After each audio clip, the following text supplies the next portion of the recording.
it's really fulfilling to put something out into the world that I can stand by 100% and say, this is the absolute best that I could do. And I'm really proud of that. I don't have any regrets.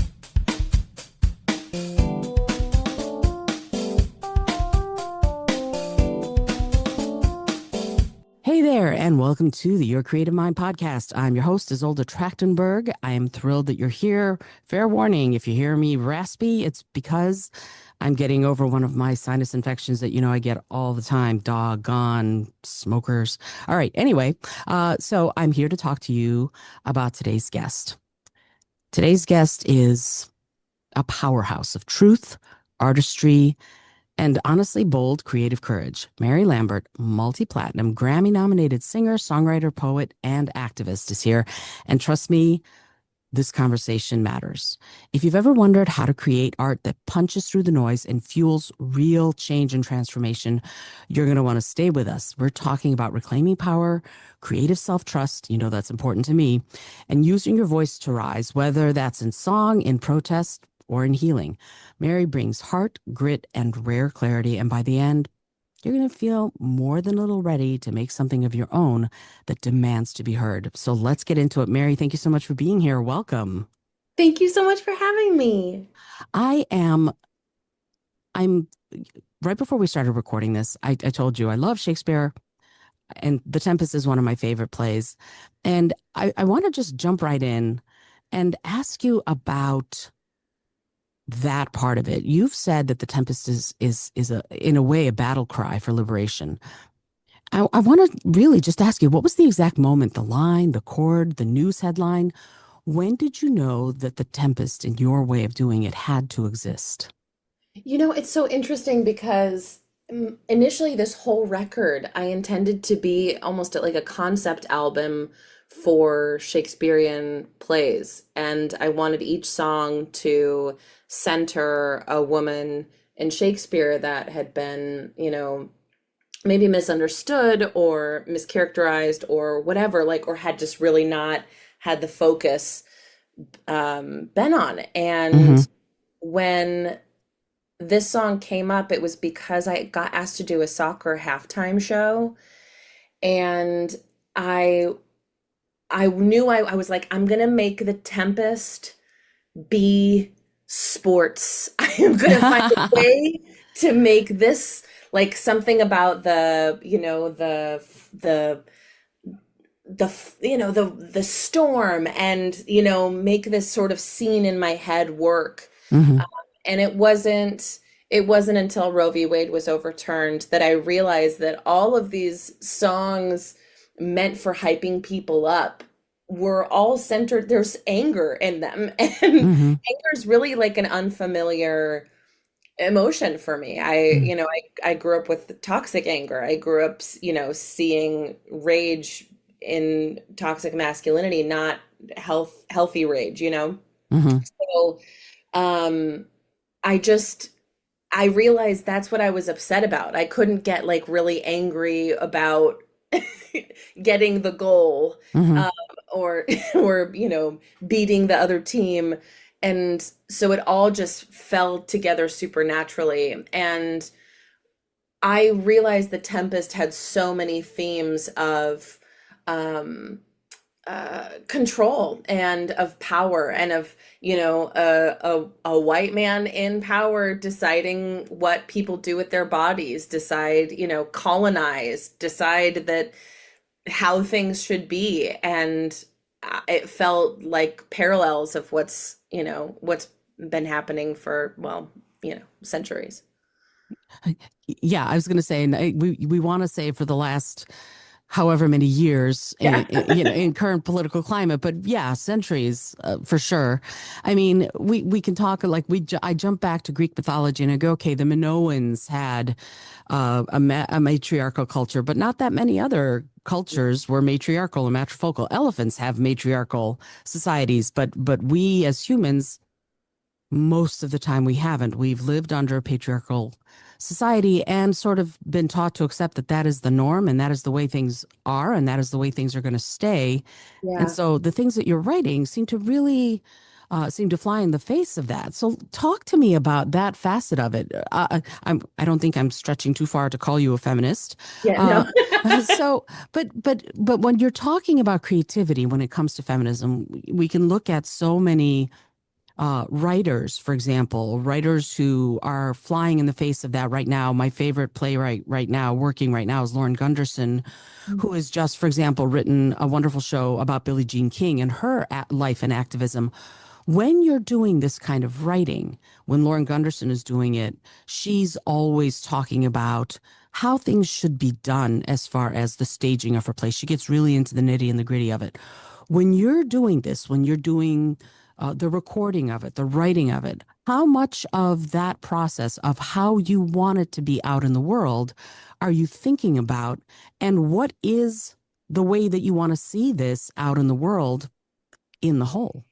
Mm, yeah, this is a great question. I think just kind of going back to our last discussion, I really think that Western culture is patriarchal, and I think that indigenous culture and so many indigenous cultures have a different set of hierarchies or a non-hierarchical society. And I think that we've sort of adopted like this is how it's always been, but I don't Mm, think that that's how it's always been in all cultures.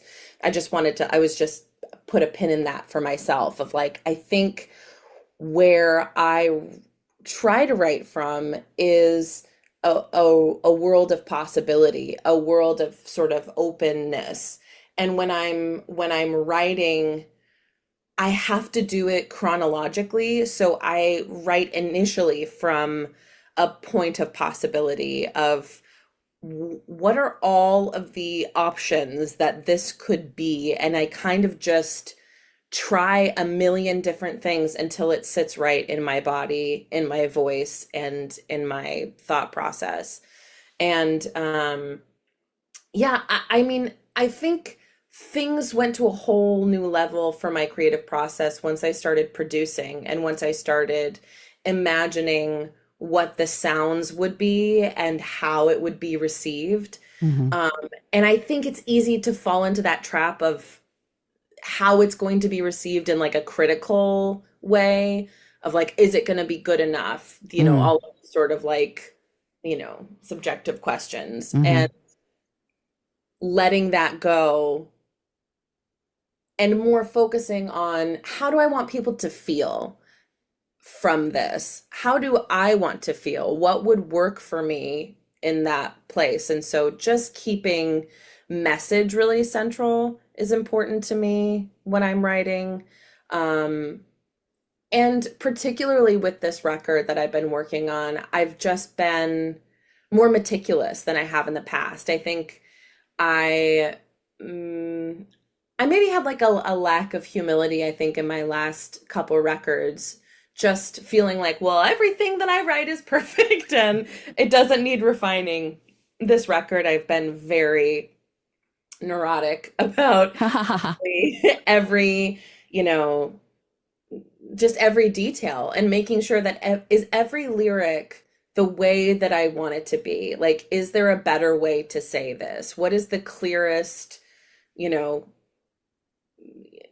most appropriate way to get this message across? hmm And I, it's really fulfilling to put something out into the world that I can stand by 100% and say this is the absolute best that I could do, and I'm really proud of that. I don't have any regrets about how long it did take. This song took 3 years. mm It mm took so long to finish because I wanted it to be the best it could be. That makes, it makes so much sense. We do tend to live in this create content right now, put it out there, get it out there kind of culture, especially on social media of be authentic, da da da da. It doesn't matter if it's good or not. And in some levels, I think, yeah, being authentic, being real with what you are producing is great. But at the same time, here's what's interesting to me about what you just said. I waited until it was the best I could make it. And I love that.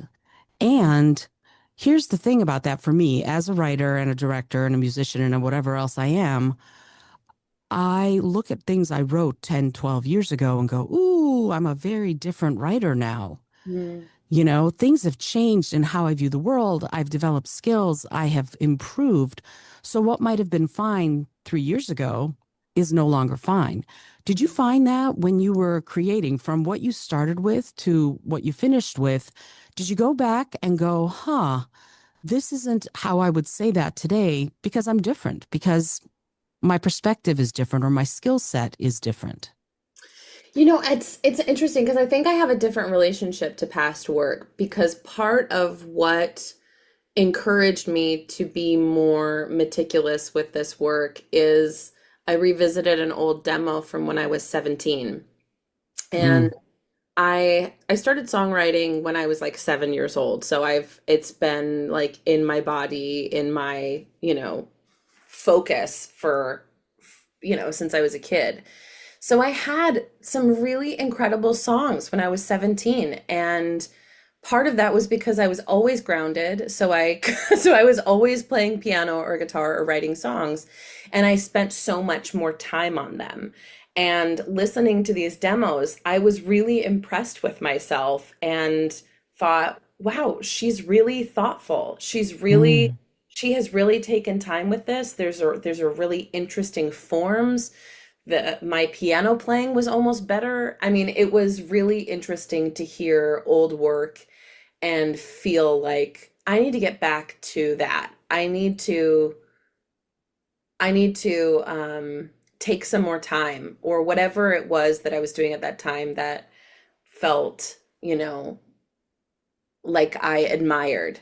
And obviously there's a lot of like technical things. I'm like doing runs I absolutely have no business attempting. And like there's a lot of vocal things I cringe at, but in general, I try to just see like the tenderness of it and I think I've always tried my best, and there's so much truth to wherever I was when I was writing those things. And I think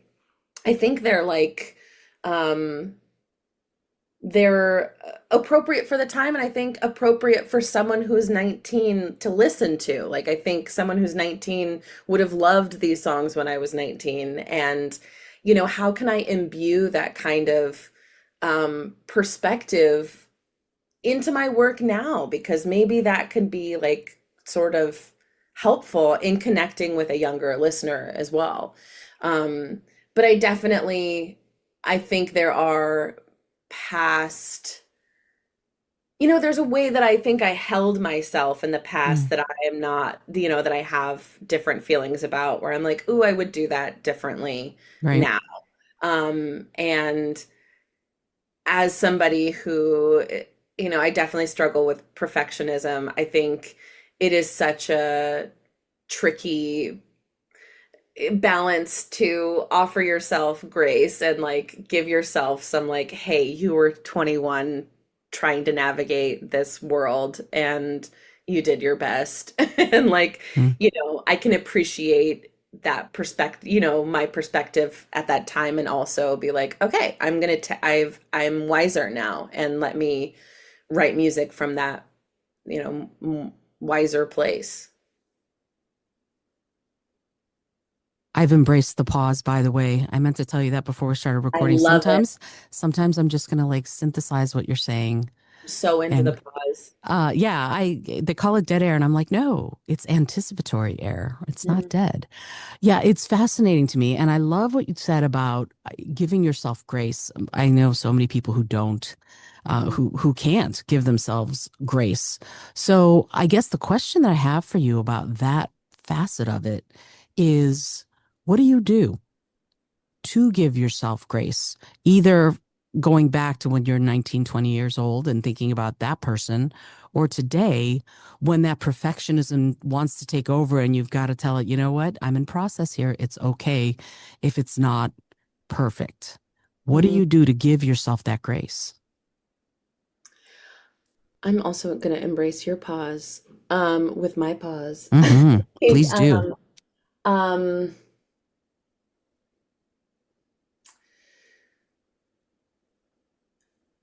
I think it's time. I think allowing time and space to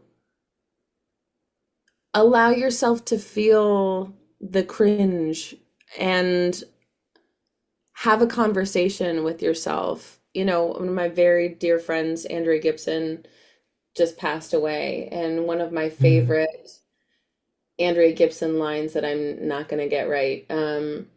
They said, never let the basically never let the negative voice in your head go unanswered. Don't let that be the only story that you're hearing.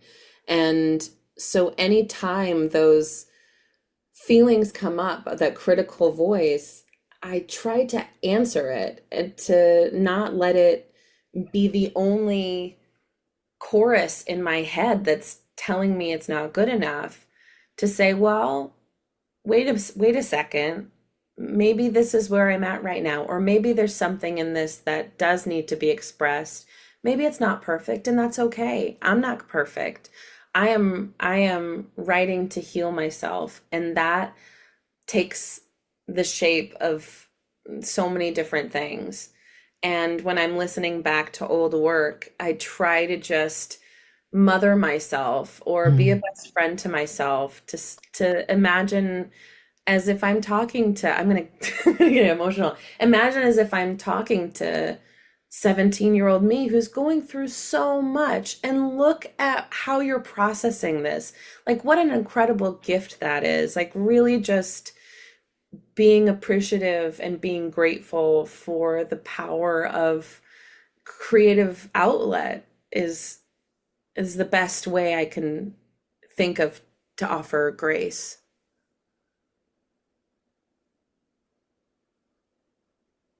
I love that so much. Yeah, Andrea Gibson, what a loss. They were, I'm glad we have their work at least to keep learning from. I do want to, it's interesting to me. One of the things that I say is storytelling is empathy in action.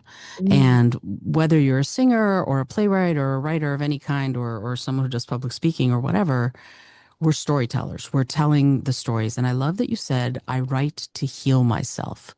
So I guess the question that I have is, I mean, you've performed with Madonna, you've topped charts, you've moved many, many millions of people with your words.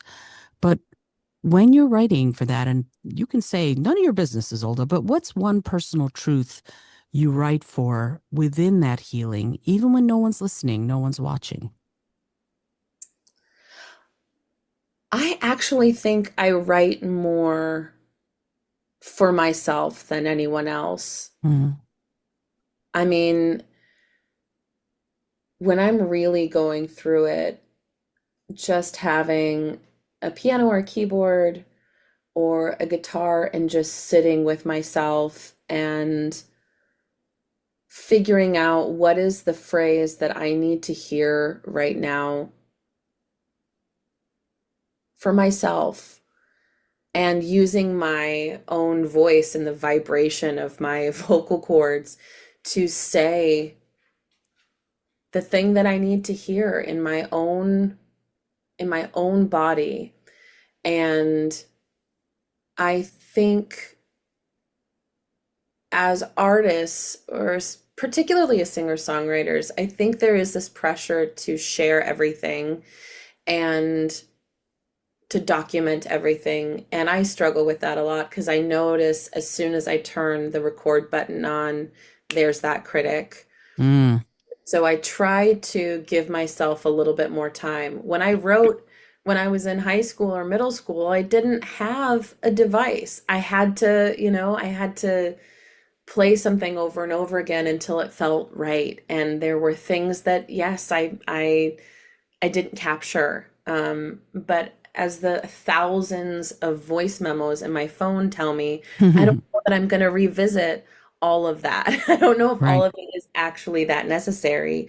I'm still grateful that I have the space to do that, and I still do hit the record button, but sometimes I just kind of hide it from myself so I can just try to really be present and be in the moment of what I need to heal from. The other day, actually, after Andrea's death, I was noticing I was more irritable. I couldn't stop crying. I was just not in a healthy place. I just didn't feel good and I couldn't figure out what I needed. I mean, I cried it out. I talked to friends. I feel like I processed as best I could and I just couldn't understand why I felt this, unsettled feeling. And I almost, smacked my head. It was like, come on, Lambert. Like, you have not sung, you have not written, you have not sat with your instrument. And once I did that, it was just a waterfall of tears. It was just a flood. And I don't know how many times that I have written music for myself, just sobbing, just singing a phrase, crying, crying, crying, singing a phrase until the phrase becomes more um more grounded, I guess, um uh, more possible to share because Mm, because I can sing without my throat closing. right. And that's when I know that it may be ready to form into something else. But so often, and especially with the songs on this record, because I went through a divorce while making this record, Mm, were written that way. We're just like, I need to express this. I'm gonna die if I don't. I mm, really think there are different kinds of songwriters, and I think I'm just one of those songwriters that's like, I'm gonna explode if I don't get this feeling out. And and then I think there are songwriters that are like, I want to make the best song possible. I care about the craft and I want the craft to be there. And so this record for me has been like, how do I take that raw emotion and crying through the writing and bring the craft into it afterwards? It's been a really interesting process, but I think that initial spark of why I write a song, it I can't fake it. I can't, I can do that for pop writing a lot of times or if I'm top lining to something. But the kind of music I want to make is soul to soul. I mm. want I want someone to hear it and feel feel me and to also feel seen as well.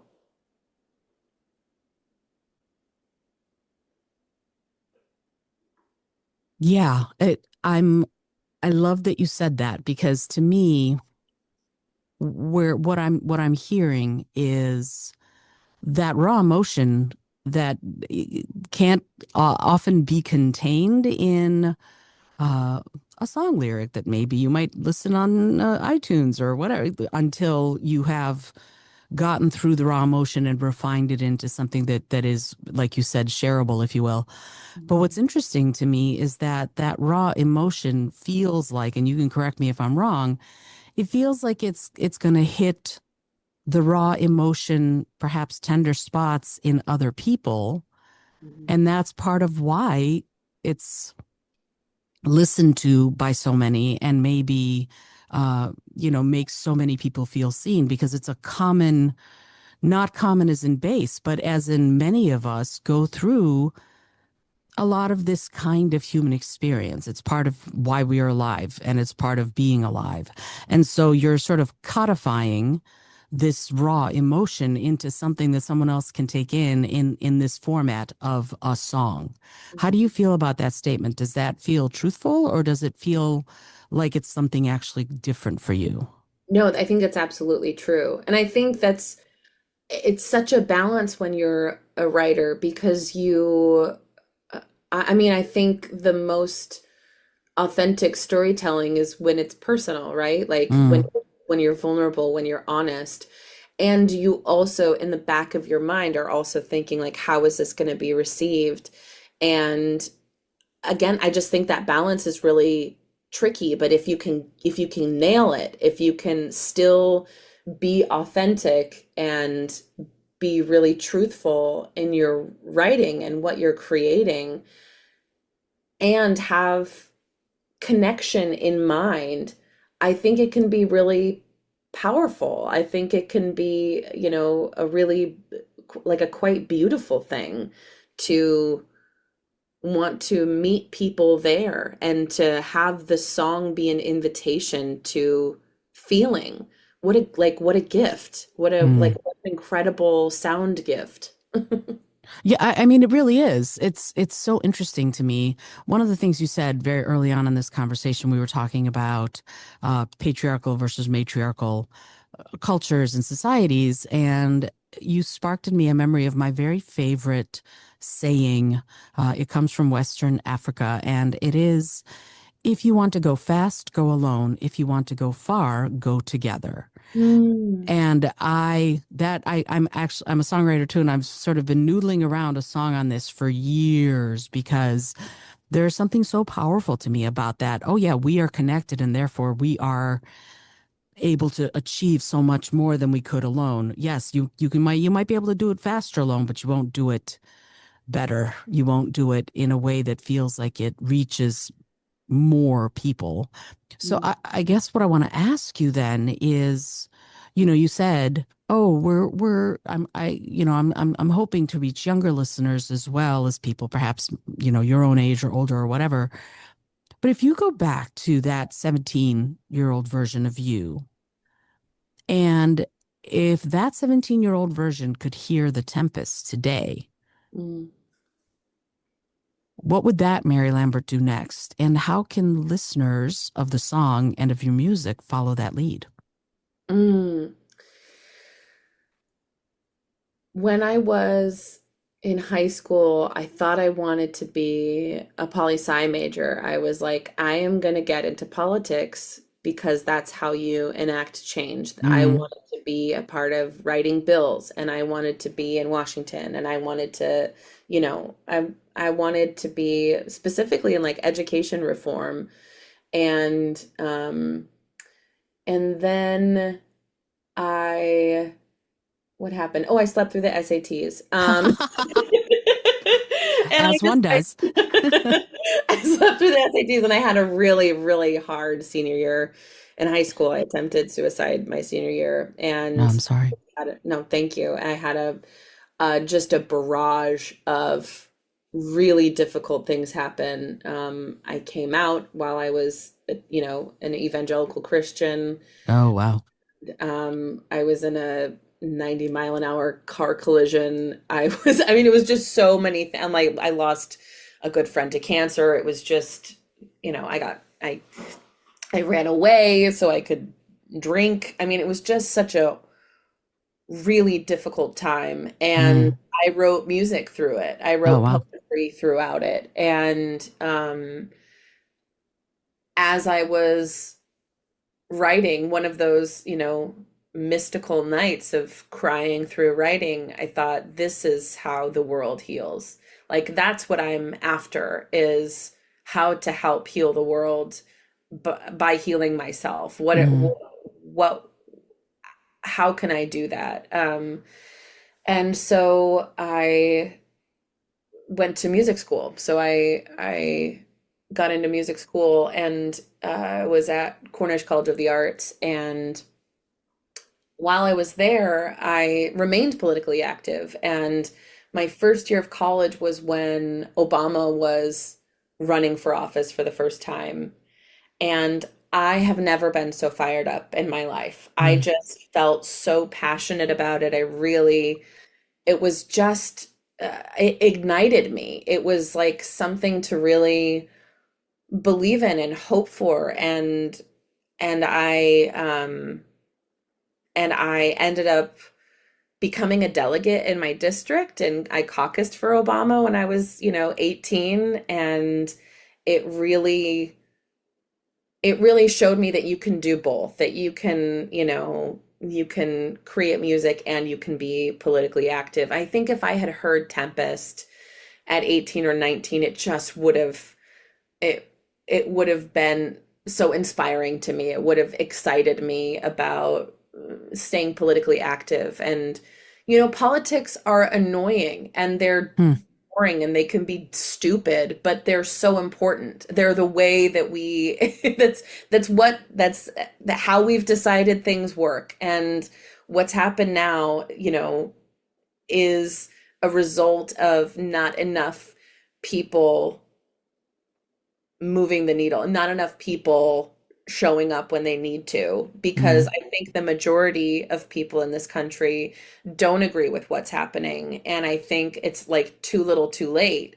So if we can find a way to get people fired up again, not just in being politically active with voting or showing up to, city council meetings or school board meetings or whatever it is, but also as invested in um, collective liberation Hmm.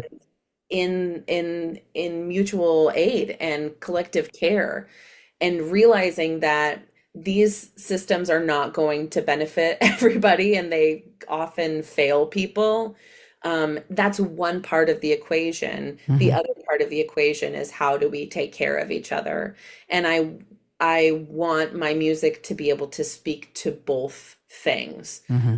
And so I really hope that The Tempest does that. And I think it would have done that for me in high school or college.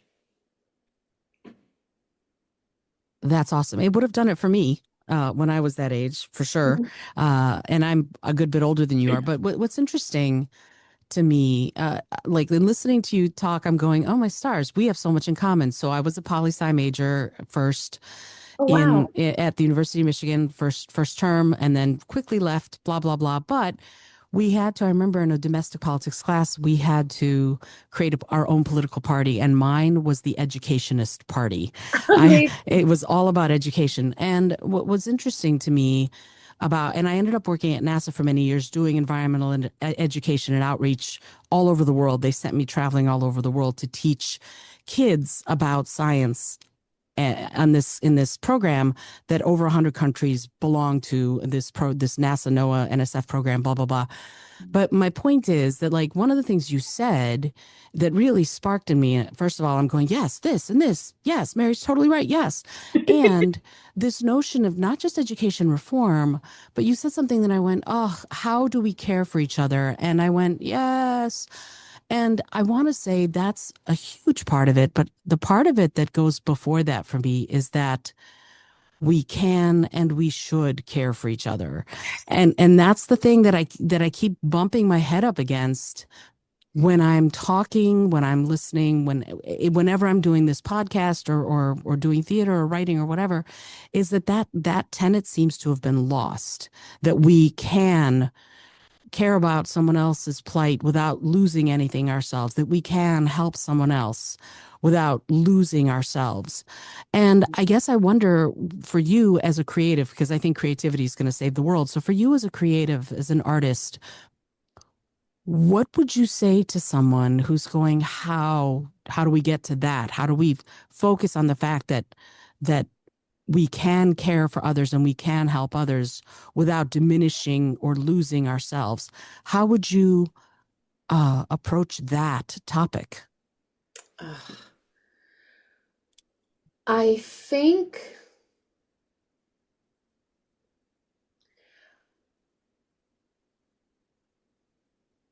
I think what happens with people who are disillusioned, and rightfully so. I mean, I think it's very difficult to remain fully aware, present, and connected during a time of such human upheaval. Such Mm-hmm. like, I mean, during a time of, US funded genocide and ICE kidnapping people on the streets and trans rights being eroded and abortion being eroded, being criminalized.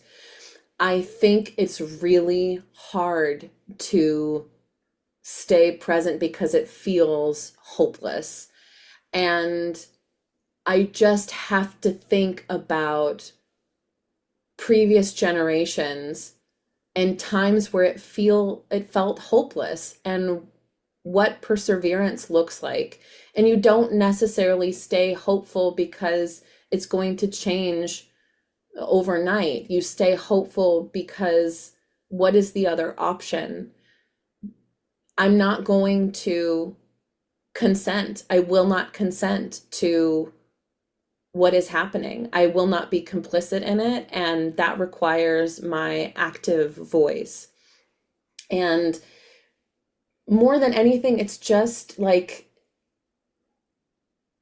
it's I care because it affects me, even if it doesn't directly affect me. It affects my neighbors, and that affects me. It's the fiber of our communities. I feel connected, therefore I care. And I think when we see so much destruction because we've seen this, live stream genocide, I think it feels like we we crawl further into isolation and we withdraw and we don't connect as much because it's the cognitive dissonance of just pretending everything's okay in our personal lives with our families or our people, because who wants to talk about that? Who wants to talk about that? So like, let me be present with my grief internally and not externally. Let me, you sort of segment your emotions and your feelings about what's happening. And I think it's a disservice to your community. I think it's a disservice to yourself. I think no wonder we feel exhausted because there's almost a performance going on of we don't know how to grapple with what we're seeing. Mhm. And it's okay to say we don't know, or to say like, I feel fucking weird. I feel bad. Like Mhm.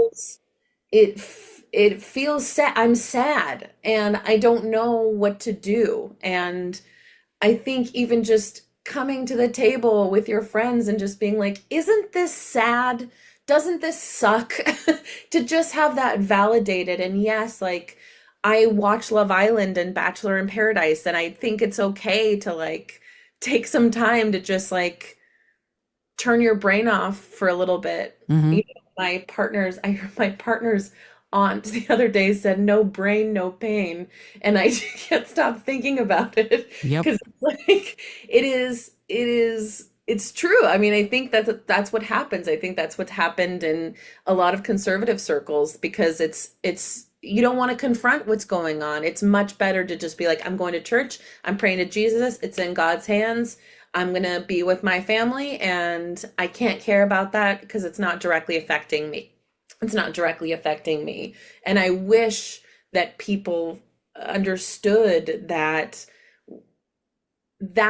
we're in connective tissue. We are, what is happening in the world is also happening here. What part of me is the Congo? What part of me and my choices is Sudan? And I want to make sure that in everything that I do, I am at least mindful of it. I'm at least aware of it. Mhm. And at the bare minimum, so I can sleep at night, but also so I can say I did everything I could with the power that I had.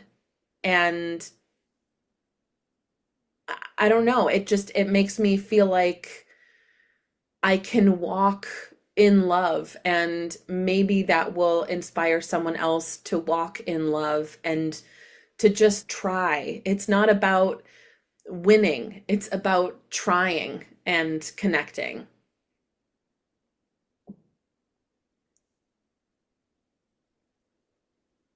And mic drop. Yeah, I think, I think, I think you've said. I think that's it. I think we're done. Yeah, and it's so interesting to me to hear you say that. I feel very strongly that on the fundamental levels, what affects one of us affects all of us, even if it's not conscious, even if we don't realize it. What's happening to one living being anywhere on this planet is affecting all the other living beings.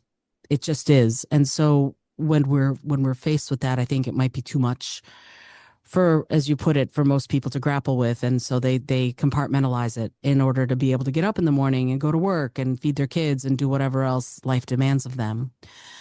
And so it's hard because then you have to, at some point you have to unpack it. And when you unpack it, all sorts of bottled up rage and pain comes broiling out, and it becomes this huge thing. And so I guess I wonder for you, with The Tempest, it's to me, like looking back, I did my research, looking back over your career. In many ways, The Tempest feels like a pivot point, like a turning point. Mhm. And if it does launch kind of a new chapter in your, I hesitate to say career because it's not just your career. It feels to me like you're on a mission. So I'm just Mhm. going to say it, in your mission of connection through music and musical storytelling. What do you think this next chapter is going to need from you, and how are you preparing to rise to it? Oh, such a good question.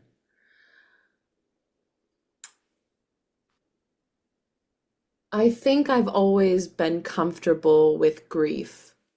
I think I've always been comfortable processing pain, suffering, and injustice. And I'm very newly exploring what writing about love looks like on a hard day Mm, when love requires action and righteous anger. mm, I am more unfamiliar with rage. And you know that feeling when you get into like a Facebook argument with somebody that you really disagree with, and you're just like, how do you possibly espouse these beliefs? Like, right, how is this coming out of your brain into your fingertips that you are typing publicly to right, me? right, And right. it makes your blood boil, and you Mm-hmm. almost like the feeling of being verklempt or talking about it now, my palms are sweating. I'm Mm-hmm. just like, it makes me so mad. And I think we've avoided that because it's tiring. It's exhausting Mm-hmm. to engage with people like that. And I don't think that we necessarily have to engage with people that way because it is so energetically draining. Mm-hmm. But I think that feeling of almost awe of how someone could be so disconnected and so comfortable with harm, it should make us angry. And I think, I don't know, particularly I think as women, if you're socialized as a girl, I think you just learn to quickly transmute your frustration into tears. Like at least for me, I just, if I'm angry, I'm immediately crying. Mm-hmm. That's where I go. Mm-hmm. And I think I have not been comfortable with anger because I haven't seen it channeled in a way that feels safe. Mm-hmm. And what would it look like for me to channel my anger in a way that is healthy, in a way that is safe, and it doesn't have to be impulsive. Anger doesn't have to be quick or, you know, yeah, it doesn't have to be impulsive. It can be calm. And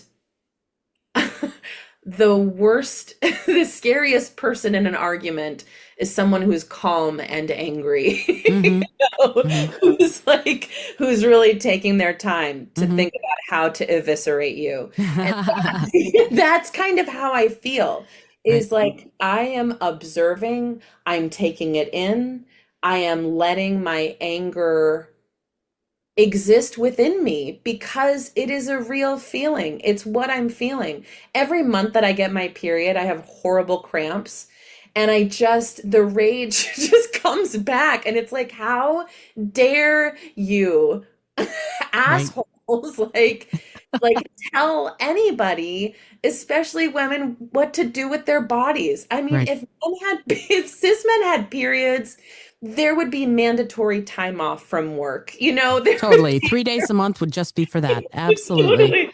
And it is like, so I think I allow myself to feel that frustration. And as I've gotten more comfortable with it, I think I'm able to write through it. And I mean, in my personal life, with the end of my marriage, a lot of that was standing up for myself for the first time and Mm, saying, actually, no, you can't do this to me. And maybe I have accepted, you know, poor treatment in the past, but I'm not doing that anymore. And right. that's what self-love looks like on a hard day. Mm. And I think that has been a big undercurrent of this writing is how do I translate that into a song? And so it comes off as a lot of these songs are angry, and maybe I'm okay with that because it's where I'm at right now. And but I don't feel it doesn't feel uncontrolled. I feel actually more calm and grounded because I've allowed myself to feel the full spectrum of emotion and feeling, and that is quite freeing. Oh, yeah. Absolutely. Yeah. And it's interesting because my husband knows this. When I'm angry, I'll yell. When I'm Mhm. enraged, I get quiet. Mm. And because it's almost like a little bell curve. Oh, she's pissed off. And uh-oh, she got quiet. Uh-oh. And that and that is when that is when he knows I'm really angry. And people, I if you and I ever have a chance to sit down over a cup of coffee, I'll tell you some of the stories of when I've witnessed usually men, almost always men, abusing others in the street and what gotten involved and had to go to court and all of that. But I'm like, I'm fine with that. I will always step in to defend someone who needs defending, and that's that, right? So, and everybody has their point of no return in those kinds of situations, whatever that is. And so, what I heard you say, and I'm going to give you this quote. I'm paraphrasing because I don't remember the exact thing, but I thought what you said about your marriage and about, in essence, boundaries was this: the people who get angry when you set boundaries are the ones who took advantage when you didn't have any. And when I read that recently, or some version of it, I just went, oh, wow, that's amazing. The only people who get ticked off when you have set your boundaries are the ones who were like taking advantage of you when you didn't have them. And there's something really powerful about that. Honestly, especially for, as you said, those who were socialized as girls. It's something that we need to really think about. And I honestly, Mary, I could keep you here for the next 6 hours and talk with you because I have so many other questions, but I know you have a day to get back to. So yeah, I so appreciate you taking the time to talk about Tempest and the work and the art that and the heart that have gone into it. If somebody wants to know more about the work and about you, where do they go to find you? Yeah, I think most of my social handles are at Mary Lambert Sing or Mary Lambert Sings. So that's Instagram, TikTok. On Facebook, you can just find me by searching my name. And I'm also on Blue Sky. Um, and I have a Patreon where I share more in-depth details, progress of what I'm doing. So that's patreon.com/Mary Lambert. And yeah, and then my website at, www.marylambertsings.com. And everything is sort of centralized there. If you're interested in my poetry or I do workshops on overcoming body shame. I do. Awesome. You can see some of my voice acting work. All of those sorts of things are all there. Awesome. And I'm going to put that in the show notes. So if I know if you're listening to this, you know that I believe people learn differently. Some need to hear it, some need to see it. So the links are also going to be in the show notes to all of that. So you can find Mary and that amazing work that she was just talking about right there. And yeah, and that's really cool. So I have two more questions, Mary, if you don't mind, and then I will let you Please. go, get on with your Yes. day. These are two questions that I ask everybody who comes on the show, and they're silly questions, but I find that they can yield some profound answers. And the first question is, what is it that gets you up in the morning? And I don't mean your alarm. Hmm.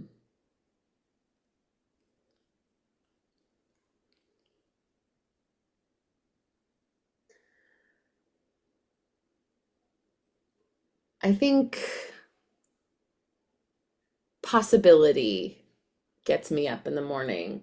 I think the idea that I could change the world today. It gets me Wow. excited. And also to water the crops. I started farming, and so it's like the duties to see the dogs, to show up in joy to my day. Like I love waking up. There's so much, the whole day is ahead of you. What are you going to do with it? I mean, I really feel like I live a Mary Oliver life. And Nice. I try to look at the world with wonder and with new eyes every day. I am new again, and I can let the past stay in the past. And um, yeah, I'm just always very excited to wake up. I love that. I love that you live a Mary Oliver life. That is awesome. Uh, all right. And here is the last question that I ask everyone who comes on the show. If you had an airplane, environmentally friendly, of course, that could skywrite anything for the whole world to see, what would you say? Mm,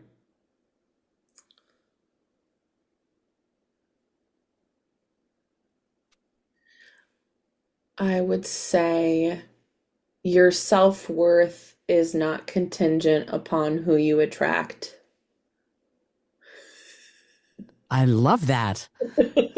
That's awesome. And I and just it's a truism for sure. I just think there's so many points in my life that I only felt inherent value if someone wanted me, Hmm. if I was being pursued for a relationship or anything, and I did not believe that I had inherent value. Hmm. And I made a lot of, I don't know, sad choices and things that were just for the sake of hoping someone loves me, hoping somebody finds me romantically attractive. And, Hmm. as I've gotten older, I'm like, oh, there's so many different kinds of love, and they matter as much as romantic love. Sure. And that friendship is just as important. I never really saw that. I mean, everything that we see in popular media, and I mean, we're all just, it's like love, and I'm a hopeless romantic, and that's going to be the challenge, I think, of my life, is finding inherent value. But I wish that I had heeded that when I was younger, because I think it would have saved me a lot of heartache. But young me is going to do whatever she wants to do. Right. And you know what? It brought you to today, and there's something really powerful about that too. Some of Mhm. these lessons are hard won, and they're lessons that we needed to learn. And I know so many, especially women, who have gotten that message, that you are not worth much, if anything at all, unless someone else says that you're worth whatever it is they're saying you're worth. And that's and body shaming is part of that, because and so often we do it, we shame ourselves, and so you saying that is just It's a lovely relief for me, even though my husband and I have been together over 30 years, but it's a good message to remember. And I am grateful that that was your message to me today, and also to you who are listening to this. So Mary, thank you so much for being on the show. I cannot tell you how much I appreciate having talked to another musician and gone so in depth on your process and your vision. Thank you so much. Thank you. If you've listened to this, you know you need to go find out about Mary Lambert and the incredible project of The Tempest, and also all the other stuff Mary Lambert does. This is Izolda Trakhtenberg for the Your Creative Mind podcast. You know what to do if you want to tell a friend about the show. You know how to share it out and all of that. Listen to the episode, tell friends about it. I would love to hear from you. If you've got thoughts, go find Mary. And until next time, I remind you as always to be creative, be curious, and most of all, be kind.